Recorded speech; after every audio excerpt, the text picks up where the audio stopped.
with Thanksgiving. Hello and welcome. I'm Bonnie Libhart. If there were a way that you could use some things that you probably learned from your grandmother, yesterday's remedies for today's ills, you probably want to know how, wouldn't you? Well, you're going to have that opportunity today, because today our guest is, if you remember Abe and Nancy, I'm sure you do, Harris. Well, and we mentioned about Abe's dad being here from Florida. I think I may have said Georgia, but it's Florida, Claremont, Florida, and he's here in the studio with us, and we're going to talk about yesterday's remedies for today's ill. Now, Dr. Harris, Dr. Richard Dick Harris, is known, well, he's a pharmacist, number one, and he also has written a book about yesterday's remedies for today's ills, and it's a compilation of 50 years of experience from people who said, well, my grandma used to do, and he would tell, they would tell you. Welcome to Victor Network and Thank you so Vision much. It's Plus. a pleasure to be here, Miss Bonnie. I tell you, I have to give some of the things that happened to me. Well, number one, you had many years, you didn't do this, but many years ago, I got allergic or nauseous when I would smell, let's say bug spray, for instance. So you had a recommendation in here for using lemon juice and vinegar, not necessarily, there were two different places, I think, to stop the tracks of ants and different kinds of varmints that can come in like ants and those kind of things. And I thought, wow, I love to smell lemon juice and vinegar too. It always reminds me of my mom when she did major cleaning. So I put that down, and you would not believe how it just cleared it up like that.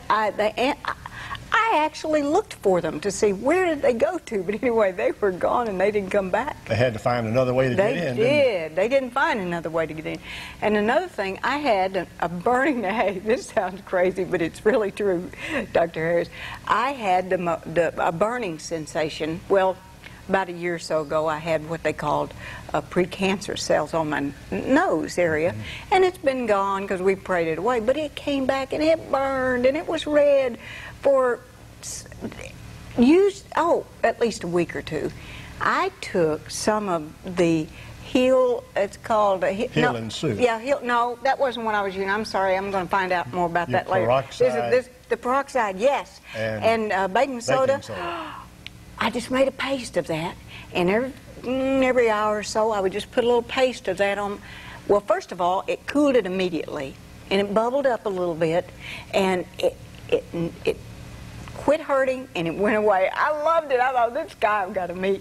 Everything from using baking soda for if you have an upset stomach, instead of getting some of the remedies. Now, as a pharmacist, maybe I shouldn't be saying all these things, but you said it first. Well, I collected these remedies for 50 years, as you mentioned, and with the idea of someday putting them in a book.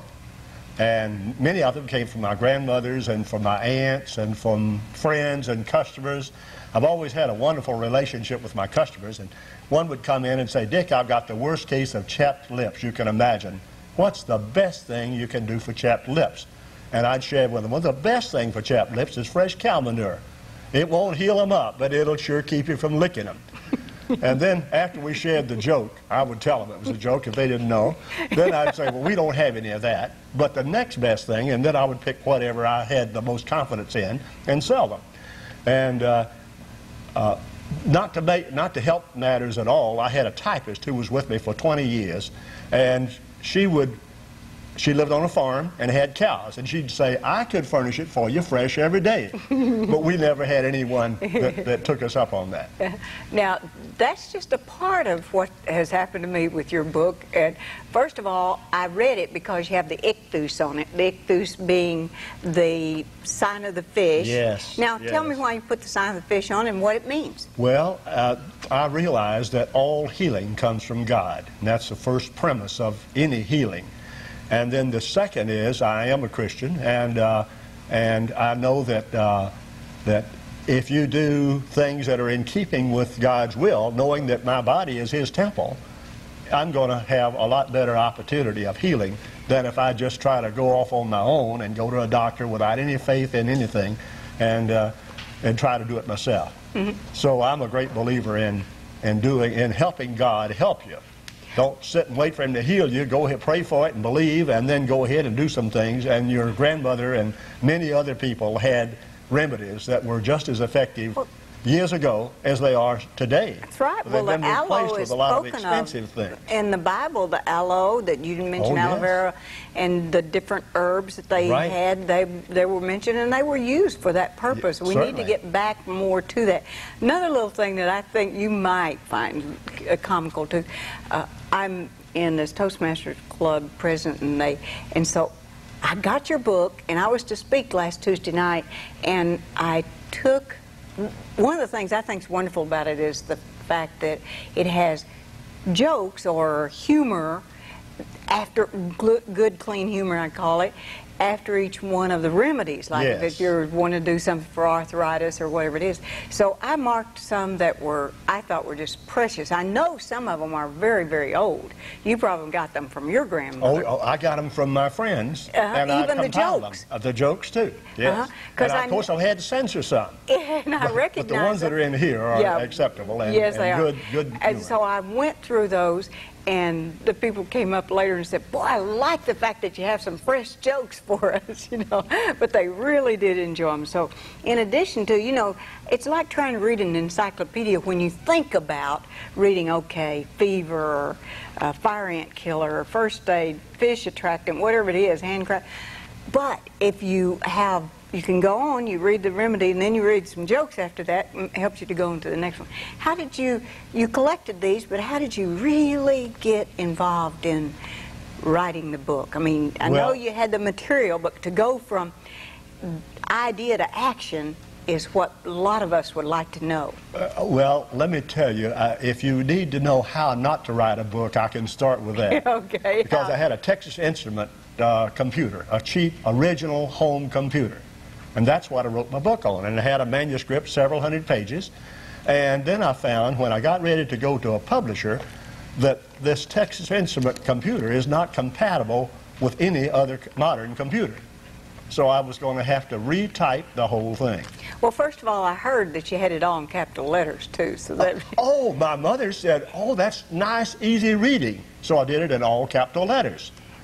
And that was another no-no. The printer says, no, you don't ever do anything in all capital letters. Well, you know, ignorance is bliss, and I was quite blissful. And so you had to go back and do the whole thing. So I had to correct the whole thing, and fortunately Terry was home and helped with the typing. And I got it finally arranged and published, and a few little things happened.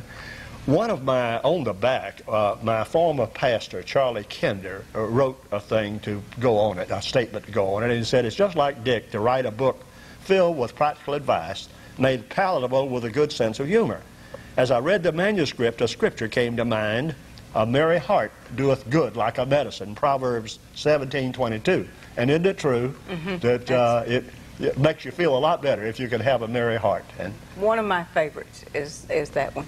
Now, why would you, as a pharmacist, recommend some, well, they're not wives' tales if they really work, but some of these ideas that don't cost a lot of money? Bonnie, the most important thing is if someone has a problem, is try to help them with it.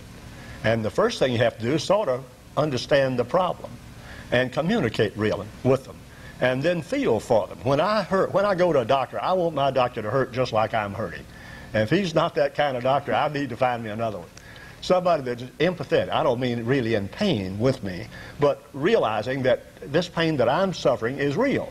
And I've been so blessed. I have very little pain. In my whole life, I've taken 2 sleeping pills, and they were given to me while I was in the hospital about to have surgery.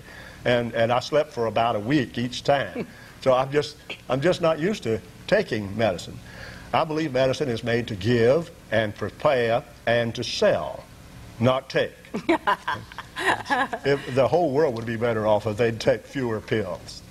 But and you don't go to a brain surgeon if all you have is a headache.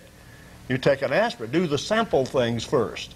And these remedies are simple things and yet very effective in many cases. I think there's also the situation where that, isn't it true that many times most things have to run its course anyway, no matter what you do. So if you can just eliminate some of the, maybe the discomfort, then you're probably... Well, that's what they say about a cold. It takes 7 days for a cold to last if you don't treat it, and a week if you do. Okay. What are some of your favorites of yesterday's remedies for today? Some of my favorites.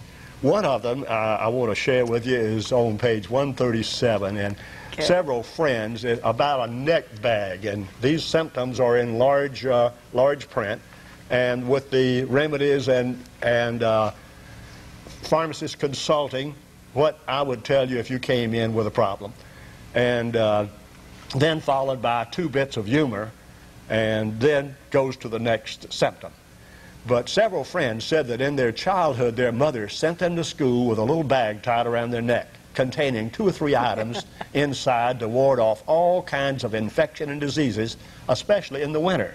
Did you ever? You didn't have to do that. No, I didn't do that. I did. Okay, my mother sent me with that. These friends were telling me the items in the bag were camphor gum or balls, asafoetida gum, and a clove or 2 of garlic. And they said that the odor was breathtaking, literally. And that if all of their friends had not been wearing the neck bags, they wouldn't have had any close friends. And I'm a sufferer of that, because my mother did send that to me. I remember my mom putting Vicks Salve on me, and with it had to be a wool, yes, had to be wool, something special. Flannel cloth. Flannel cloth. That's they called them a cere cloth, and I'll tell about those in here and tell how to make them. And they're just as effective as they were. Mm-hmm. And you can do some of these things at home immediately. You don't have to take the child to the doctor, possibly 10 o'clock at night or 2 o'clock in the morning. Just try this, because the doctor's probably going to say take 2 aspirin, call me in the morning anyway. Right. So one of the stories I have in here, a friend shared with me about the man that called the doctor at 2 in the morning and said, "Doctor, come over quick. My wife is having an appendicitis attack." He said, "Give her 2 aspirin and go back to sleep and see me in the morning in the office." I remember distinctly 3 years ago I removed your wife's appendix, and I've never heard of anyone having 2 appendixes. And the caller said, "Well, doctor, have you ever heard anybody having 2 wives?" So sometimes you have to make sure you're communicating them. That's right. Well, when the humor that you have, and a merry heart doeth good like a medicine, how do you feel like that God led you into doing this? What do you think is going to be the result of your writing this particular book? Well, over the years, I have been able to help many people, and not by practicing medicine, because I'm a pharmacist, not a medical doctor. But I also observe a lot of things, and I've learned a lot and stored it so that I could share it. And here comes, I wrote this book because I'm 70. I retired 4 years ago. I was going to work until 70, but stress, I was in a very busy store, and stress sort of began to affect my heart. It was going pitter-patter, like whenever I see a beautiful lady like yourself, my heart would go pitter-patter, and when I wouldn't even be seeing a beautiful lady, and that's bad, you see, when you don't have anything that's causing it. So my doctor checked me, and he said, "Well, I want you to see a cardiologist." And they both said, if you're under stress, but if you get out from under it, chances are you won't have any more problems. I paid for their advice. I like to get my money's worth, so I took their advice. And I haven't been to see a doctor since, and enjoyed good health. And that's when I had time to write my book. And many people would come to see me, and one of my favorites is, here's a young lady that has her first baby 1,000 miles away from home. Her mother would know exactly what to do for this baby's problem, but they have no telephones. It's in the middle of the week. There's $5 or $6 left from the paycheck. The doctor has said, "Now you owe me quite a bit of money. Why don't you pay your bill before you come back?" But this baby's been crying for 2 days with something simple like colic or diarrhea or diaper rash or something that her mother would have been able to help with. And there's no money in the bank, so she can't go to the doctor, or she feels that she can't. And here she comes to the drugstore hoping to find someone that would be compassionate and understanding and knowledgeable to try to help with the problem.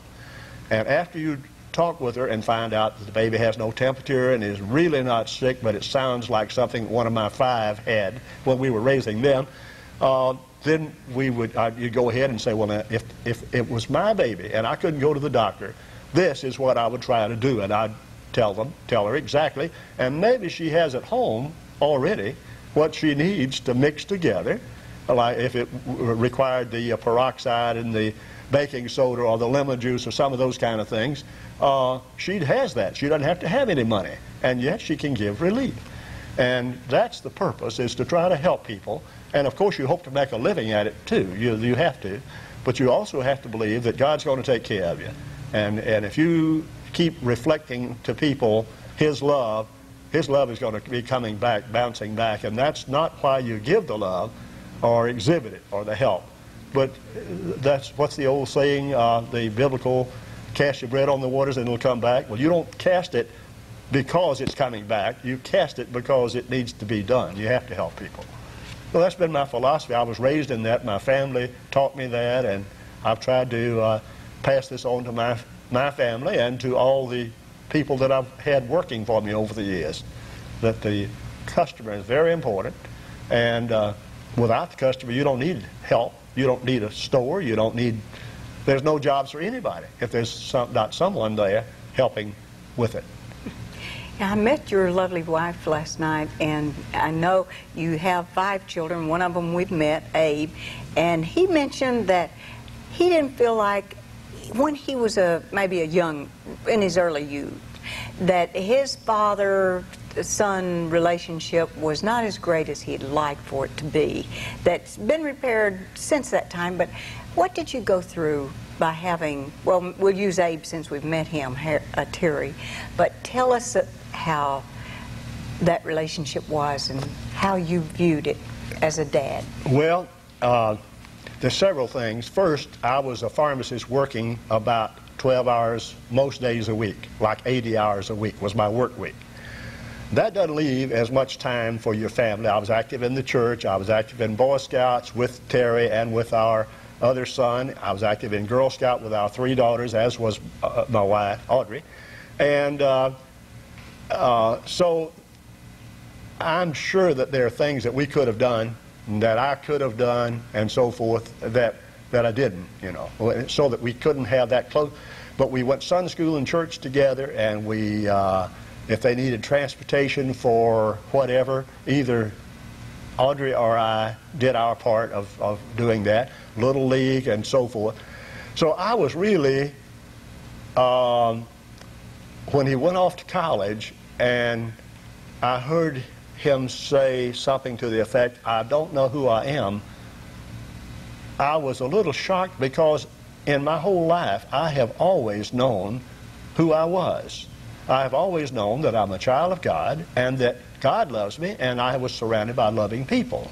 Now, all things didn't go my way. I got my posterior warmed many times when I needed it, and occasionally sometimes when I thought I didn't need it, but chances are I probably did. And so when later on Abe got in touch with me and or came home, and he gave me a gift, and talking about my dad, and I was just real pleased with this, but I was shocked to find that he felt that he was a problem child, because he never was. You didn't think of it. Now, the prodigal son is what I was seeking for, and it didn't come. But he wasn't a prodigal son, but in his mind he was. And this is, you know. Well, the time that he was locked out of his apartment, the story was told last week, so I want to hear your side of it. And Nancy had said that he climbed up the 3 floors, and he fell down on his head, and that there was a possibility that you and his mother thought he was trying to injure himself. Well, that didn't really occur to me. I just understood it as an accident. He lived in a real high-ceiling house, an old-fashioned house with 12-foot ceilings. And he was on the 3rd floor. He went up and had realized he'd forgotten his key. He didn't want to wake up his roommate because it was early in the morning. And so he went back down. And then he remembered that there was a window open at the end of the hall. And so he comes back upstairs, goes to the end of the hall, opens that window, and 6 feet over on the wall, with his fingers between bricks and his boots on a little half-extended ledge brick just sticking out, he got over and got the window up with one hand and was about to go in when he fell, about 30 feet or so, on his head on concrete. And I never thought it was anything like that. Didn't occur to me. Again, this is several people see something. You had a lot more faith in him than he thought you had. Oh, do you no think question. that's a possibility, that a lot of times parents have more faith in their children than their children think they do? I'm sure, and particularly if they're Christian parents. That's what I mean. Yes, because and so you keep praying and you keep going, and you know that God is going to be faithful in His own time. Now, He's got a time for everything. Quickly share some of this. Of course, I want to get over to something else that we mentioned just a moment ago, and that's the heal and soothe and some other ideas. But if you wanted to go through that, that would be very precious to hear. Well, he wrote this, and go ahead and read it. I was just real thrilled with it. He said, my dad is an amazing man. He is a kind man who directs his kindness toward others in both word and deed. My dad loves Jesus. He has spent much time in the local church and in missionary activity. My dad loves his wife and family. He has worked hard providing a good home and life for them. My dad has funny stories for every occasion. Well, he thinks they're funny. My dad is loved by his church, his wife, and his family. My dad and I have not always gotten along, but my love and respect for him have grown as we have both grown together. I love you. You shall always be my dad. So I was just really thrilled with that, and that, you know, that meant that he had gotten over the feeling of being a prodigal son, which we had never felt that he was. He just needed some help, and the good Lord got his attention when he fell off. He didn't cause him to fall, but He allowed him to fall and land on his head. And we were called by the doctor. He was in Vanderbilt. In Nashville, Tennessee, and had gone to college across the street from Vanderbilt and was very familiar with their college and medical school. So he asked the medical people to take him there to the medical center. And they called us and said they were going to be in surgery. He had fractured skull and a concussion and brain fluid coming out his nose, and his nose was broken over to one side. He had lots of problems, no question. And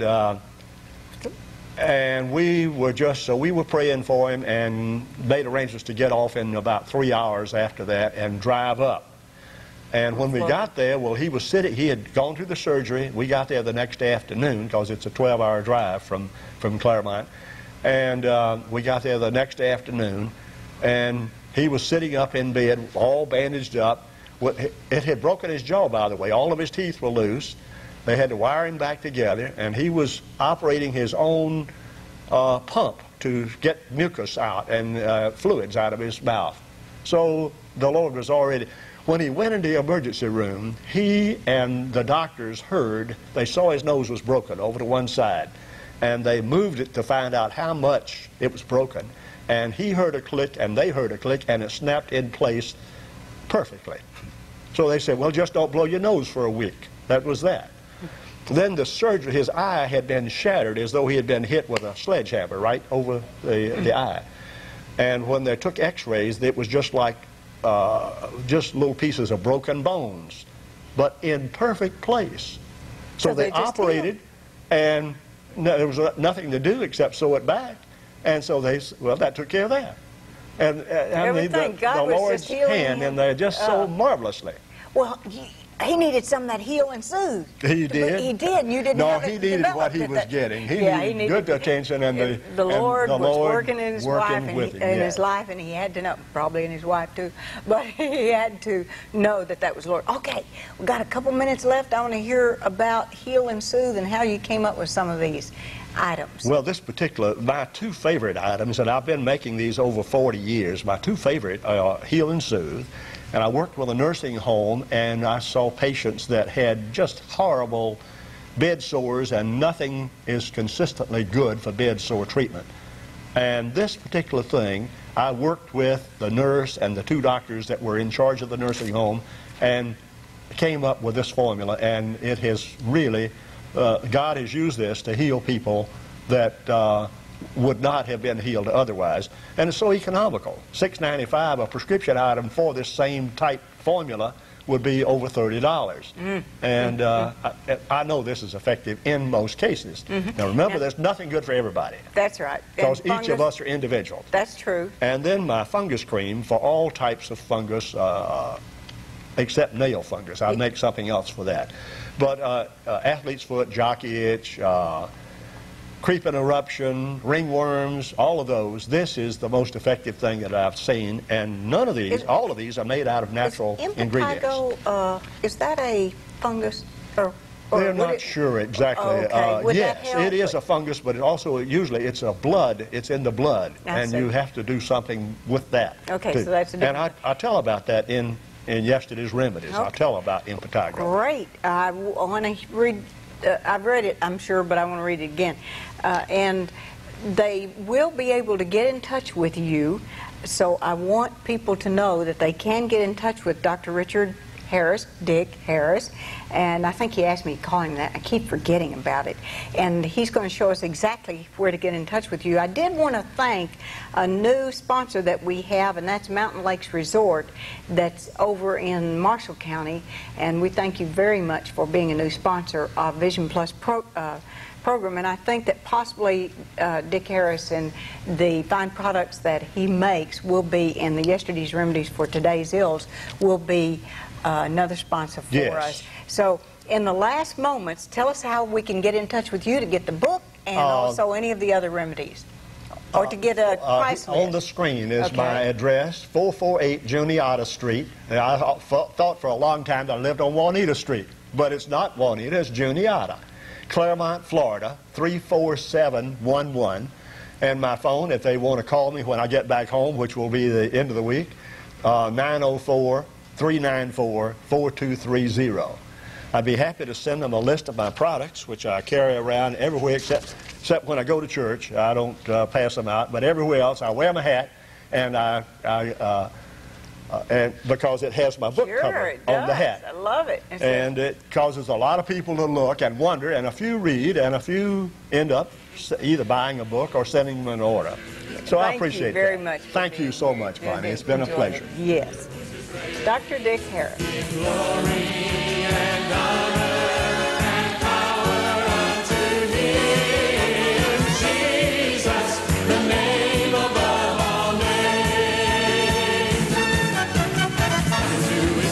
Thanksgiving in your heart and give Him praise.